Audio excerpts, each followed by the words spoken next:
I want to bring in Jamie Mosier, a veteran who served in the U.S. military for more than 30 years in the Air Force, the Army National Guard, the Air National Guard. Last month, he was laid off from his job at a VA medical center.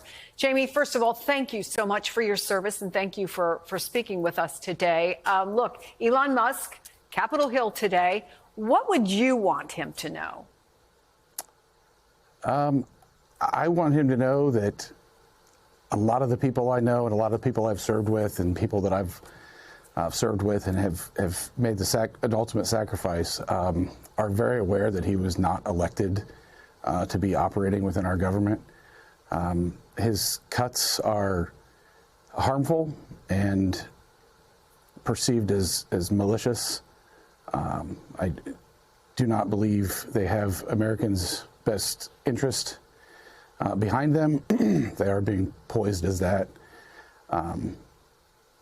That's kind of where I'm at with that. You sound frustrated. You sound, I think a lot of people are confused. Last night we heard the president thank Elon Musk, and there were resounding applause from Republicans. Even as veterans were in that room, and I know you watched from home, I think at least part of it. What was your reaction to what you heard? Like you said, I had to turn it off. I was just so frustrated. I mean, I have just a recent termination, being mislabeled as a poor performer or as a lazy federal worker leeching off the system. I was already going into it with kind of heated emotions. But just to see the blatant kind of disregard for democracy and just like, I don't know, like these people are not kings. They're not, dictators. They're elected leaders, some of them, and they're supposed to be performing the job that they were elected to do. And they are just representing themselves and the president and not the people that put them there. As I said, you have served your country 30 years in the military. What has it meant to you? What has it meant to your family that you've been laid off? It's huge. I just retired November 1st and was started at the VA on January 13th and then received my termination notice on February 13th. For me, moving to the VA was just a continuation of service to my country. It was the ability to continue to provide for my family, a wife and 2 daughters. And also, as a side note, I get to continue to serve with and for my brothers and sisters as veterans, providing for them. It was kind of a perfect thing until February 14th when I received my email and my world came crashing down. I'm the sole earner in the family. This has had a huge financial impact. I don't know. It's hard to market myself out there with my skill set. I found the perfect job, and then that was taken away from me. It's huge financial stress right now.